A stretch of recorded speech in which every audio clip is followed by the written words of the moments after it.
হামজারা দেশ ছাড়ার সাথে সাথেই প্রকাশ করা হয়েছে ইন্ডিয়ার বিপক্ষে 24 সদস্যের বাংলাদেশ স্কোয়াড কারা জায়গা পেল জানিয়ে দিচ্ছি আজকের এই ভিডিওতে।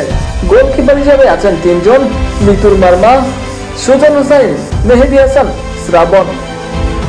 ডিফেন্ডার হিসেবে আছে 7 জন, শাকিল আহাদ তপু, রহমত মিয়া, তৌফিকুর রহমান কাজী, তপু বার্মা, সাতুদ্দিন, শাকিল হাসান এবং ইসা ফয়সাল। মিডফিল্ডার হিসেবে আছে হামজা দেওয়ান চৌধুরী, চন্দন রয়, এমডি হৃদয়, সুহেল রানা, সোহেল রানা, মুজিবুর রহমান জনি, শেখ মুরসালিম, জামাল ভুইয়া এবং সাদ শাহ। ফরওয়ার্ড হিসেবে জায়গা পেয়েছেন 5 জন ফুটবলার: ফয়সাল আহমেদ ফাহিম, মোহাম্মদ ইব্রাহিম, শাহরিয়ার ইমন, রাকিব হোসেন এবং আলামিন। খেলাধুলার যে কোনো আপডেট পেতে অবশ্যই চ্যানেলটি সাবস্ক্রাইব করে রাখুন।